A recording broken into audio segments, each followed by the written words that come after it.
Olá pessoal, tudo bem? Legal, né? Olha só, hoje nós vamos fazer um pequeno estudo que fala sobre a transição entre a reforma e o primeiro despertamento. Vamos aprender um pouquinho qual foi o período que tudo isso aconteceu, qual a importância de tudo isso para nós nos dias de hoje e quem foram os seus responsáveis.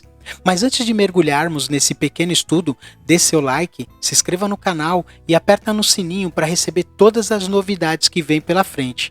Vamos lá, pessoal? Vamos mergulhar nesse mundo mágico do aprender? Vambora! O primeiro grande despertar atingiu o Reino Unido e as colônias da América do Norte entre 1730 e 1770. Foi um movimento caracterizado pelas ênfases dadas na conversão pessoal, soberania de Deus e santidade. Seus principais expoentes foram Jonathan Edwards, John Wesley e George Whitefield. Pode-se dizer que houve uma considerável mudança litúrgica desde então. Todavia, essas mudanças não ocorreram num simples piscar de olhos. Houve uma fase intermediária que trouxe uma influência positiva sobre os primeiros avivalistas. Tal fase ocorreu simultaneamente na Alemanha, Boêmia e Inglaterra. Já na Alemanha, o movimento luterano havia se afastado dos primeiros dias de avivamento. E alguns anos após a morte de seu precursor, Lutero, a religião alemã foi tomada por uma frieza intelectual, que por sua vez estava regida pelos preceitos do dogmatismo teológico e racional filosófico. Em relação à frieza alemã, surgiu um movimento que ficou conhecido como pietismo. A palavra pietismo foi um apelido dado pelos luteranos ao movimento reacionário que surgia. O termo deriva de piedade, mas foi criado para acusá-los de beato.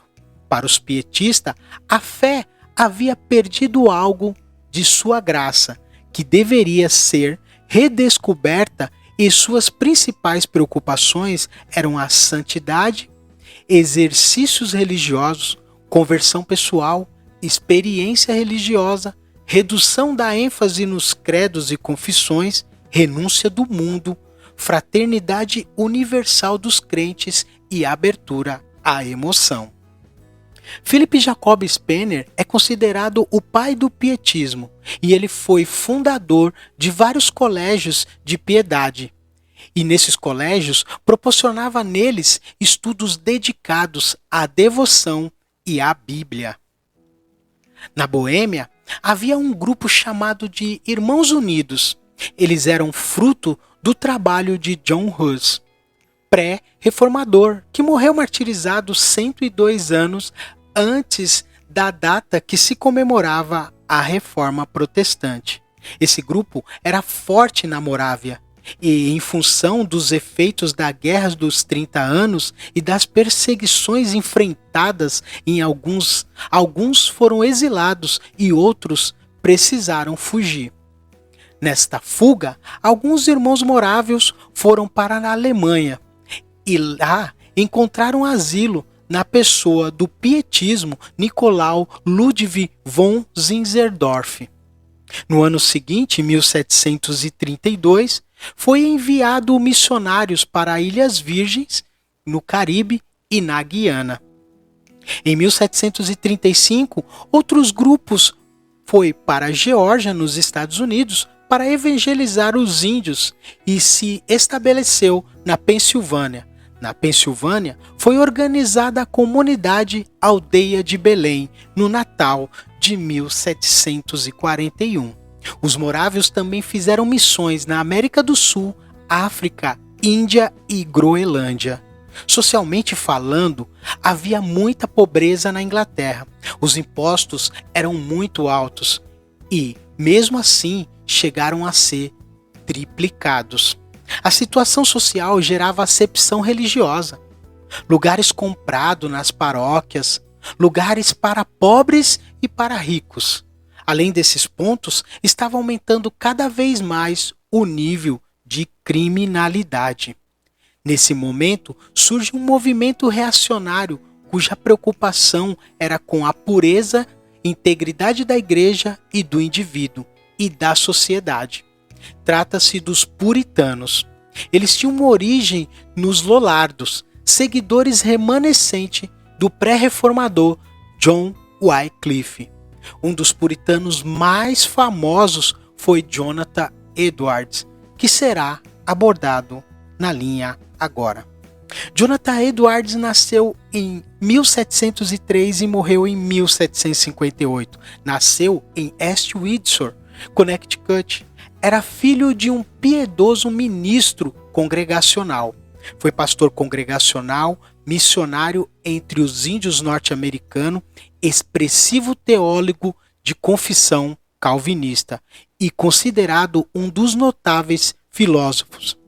A liturgia de Edwards, a princípio, não tinha nada de incomum, visto que se fez parte da igreja presbiteriana por uma parte de sua vida e mais adiante da igreja congregacional. O sermão continuava a desempenhar o papel mais importante e central na ordem da liturgia do culto. O que apareceu de novo é a liberdade para a emoção e para o empirismo, coisa que até então suprimidas pelas liturgias cristãs. Um estudioso, Nichols, comenta que ele foi um jovem de extraordinários dons espirituais e grande poder intelectual, e começou a pregar com um poder extraordinário no ano de 1734, procurando levar os ouvintes ao arrependimento e fé. Edwards é famoso por seu sermão chamado Pecadores na Mão de um Deus Irado. Ele fora baseado nas passagens bíblicas de Deuteronômio 32 e 35 e proclamava os fiéis para um viver santo. Edwards tinha o costume de meditar e orar num espaço isolado, no qual estava sozinho. Em muitas dessas práticas devocionais, ele tinha visões e chorava profundamente. A mensagem de Edwards era impactante. Estima-se que, num espaço de 15 anos, 50 mil pessoas se uniram à igreja cristã. Esse outro pré-avivalista, John Wesley, é de 1703 a 1791. É outra figura importantíssima do primeiro grande despertar. Era filho de Samuel e Susanna Wesley. Seu pai era ministro da igreja anglicana, bem como seu avô materno Samuel Annesley. Ele teve 18 irmãos, mas 4 faleceram ainda na infância. Ele estudou na Universidade de Oxford e foi ordenado ministro da igreja anglicana em 1728. Fundou, junto com o seu irmão Charles, uma sociedade religiosa. O objetivo desta sociedade era o compromisso de levar uma vida sóbria e santa, bem como receber a comunhão uma vez por semana e ser fiel aos deveres devocionais e pessoais. Esse grupo recebeu o apelido de Clube Santo, Metodistas e Devoradores de Bíblia. Isso se devia ao costume de se reunirem em pequenos grupos de aproximadamente 12 pessoas e pelo compromisso de estarem juntos, pelo menos 3 horas a cada tarde, estudando a Bíblia. Nos últimos dias do ano de 1735 e nos primeiros de 1736, dirigia-se para a Geórgia um grupo de missionários morávios, e nesse mesmo navio iam os irmãos John e Charles. John convidado para pastorear a congregação inglesa em Savannah, e viu nisso a oportunidade de evangelizar os índios. Charles, por sua vez, foi trabalhar no povoado de Frederica. Depois de uns dias embarcados, uma forte tormenta açoitou o navio, cujo mastro maior se quebrou, e os tripulantes entraram em pânico, com exceção de um grupo de morávios que cantava hinos adorando a Deus. Eles conseguiram acalmar o povo naquela situação de terrível possibilidade de naufrágio. Até Wesley teve medo, um dos principais fracassos dele. Entretanto, Wesley ficou maravilhado com a atitude dos morávios e perguntou a eles sobre o episódio. A resposta obtida foi que eles não podiam temer a morte. Isso deixou Wesley com uma tremenda dúvida soteriológica. Wesley mais tarde vai pedir conselho para um morável chamado Spangenberg a respeito de como realizar um trabalho pastoral na Geórgia e recebeu uma resposta que estava diretamente ligada com a sua convicção do chamado divino e da capacitação por parte de quem o chamou. E a conversa foi assim: meu irmão disse-me, primeiro devo fazer 2 perguntas. Tenho testemunho dentro de ti? O Espírito de Deus testemunhou o teu espírito que és filho de Deus? E me mostrei surpreso e não sabia como responder-lhe. Ele percebeu e perguntou: conheces a Jesus? E eu respondi: sei que é Salvador do mundo. O morável, certo, respondeu-me, mas sabe que ele salvou a ti? Tenho a esperança de que morreu para me salvar. A resposta de Wesley mostra o quão embaraçado ele se encontrava no que diz respeito às convicções soteriológicas. Wesley retorna para a Inglaterra. Lá estabeleceu a amizade com alguns irmãos morávios e finalmente, no dia 24 de maio de 1738, Wesley foi participar de um culto na rua Aldersgate, em Londres. Ele teve a experiência que chamou de inteira santificação. Ele mesmo conta que foi de má vontade em tal reunião, mas que passou por uma experiência indescritível. Algum tempo depois, se encontrou com seu amigo do Clube Santo, George Whitefield. Wesley deu continuidade ao trabalho que Whitefield realizava em Bristol e passa a pregar em público. A reação de muitas pessoas ao ouvirem sua pregação era chorar e condoer-se amargamente pelo pecado. Multidões de pessoas se achegavam para ouvir Wesley, que passou a organizar novas sociedades de estudo, visto que várias eram organizadas. Wesley inovou e passou a recrutar leigos para dirigir os grupos. Havia ainda reuniões femininas e Wesley deixava que elas dirigissem e pregassem. Os grupos metodistas, entende-se as associações e não a igreja propriamente dita, se espalham pela Escócia, Gales e Irlanda.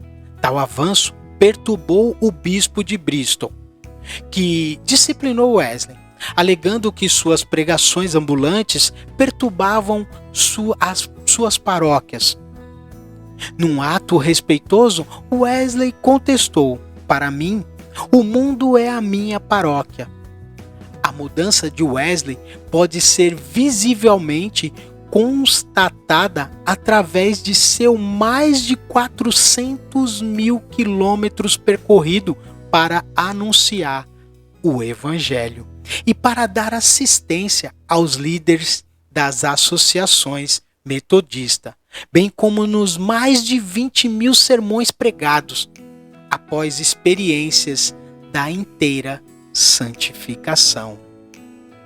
Lloyd Jones reconhece que somente o poder transformador e capacitador do Espírito Santo seria capaz de transformar John Wesley e explica a mudança radical no avivalista. E intrépida acometida sobre ele, La Lorette mostra que a liderança de Wesley é também um divisor de águas na história da teologia cristã, pois deu origem ao que é chamado atualmente de movimento evangélico. O Whitefield, ele é de 1714 a 1770, nasceu em Gloucester e era oriundo de uma família pobre. Sua mãe era dona de uma hospedaria, mas o negócio não foi próspero. Riley disse que ele era de origem humilde e não gozava de conhecimento de pessoas ricas ou nobres. Para ajudá-lo a ir avante no mundo, além de ser dado à mentira, conversa obscena, galhofa, tola, e que era um profanador do domingo, frequentador de teatro, jogador de cartas e leitor de romances, hábito que ele cultivou até a idade de 15 anos. Ele foi membro do Clube Santo de Oxford, juntando-se ao grupo com a idade de 20 anos, e teve uma experiência semelhante à de Wesley. 3 anos antes, em 1735, interpretada pelo estudioso calvinista como sendo a data da sua conversão. Foi um notável pregador. Seu estilo de pregação era emotivo e foi criticado nos circuitos anglicanos. Por isso, decidiu então pregar ao ar livre. O público que frequentava o culto público de Whitefield era das classes mais humildes e média. Whitefield é pioneiro em pregação ao ar livre. E como precursor dessa onda que chegaria em Wesley e se arrastaria nos próximos despertar sobre a aparição de Finney, Moody e Spurgeon. Enfatizava a centralidade no plano de Deus em salvar almas, o que desdobrava na meta de conversões de quem participava das reuniões.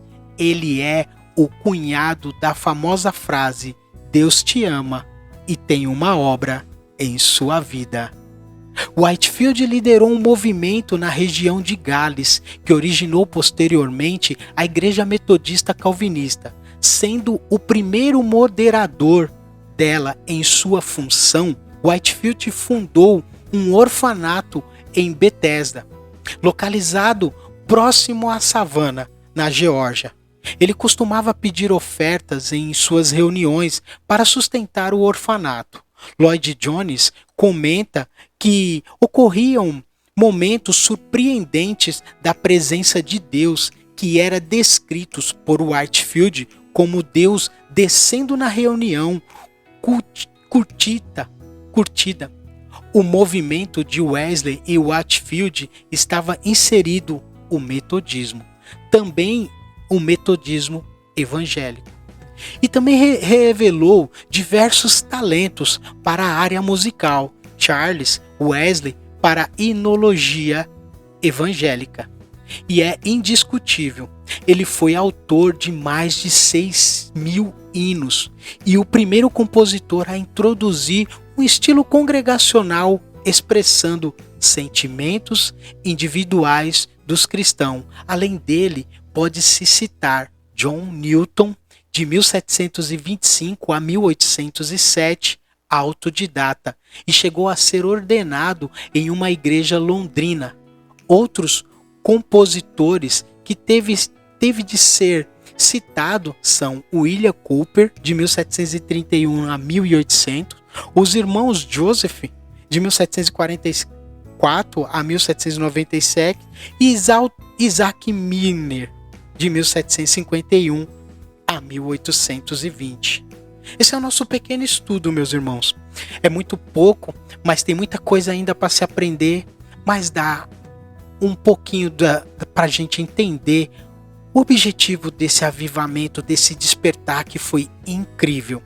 Tal despertamento influenciou o século XIX e XX para dois novos movimentos.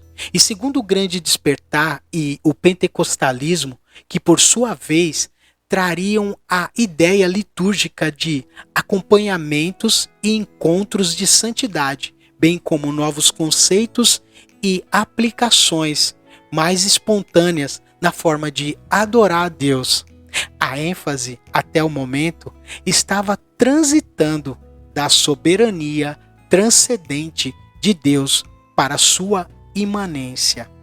E aqui eu deixo a paz a todos. Espero que todos gostem do vídeo, dê seu like, se inscreva no canal, aperta no sininho e deixe sugestões, meus irmãos, para que a gente venha trazer novos estudos e fazer um algo que faça crescer a nossa fé e estarmos sempre dispostos a servir o Senhor. E assim eu agradeço a todos a paz. E deixo a paz.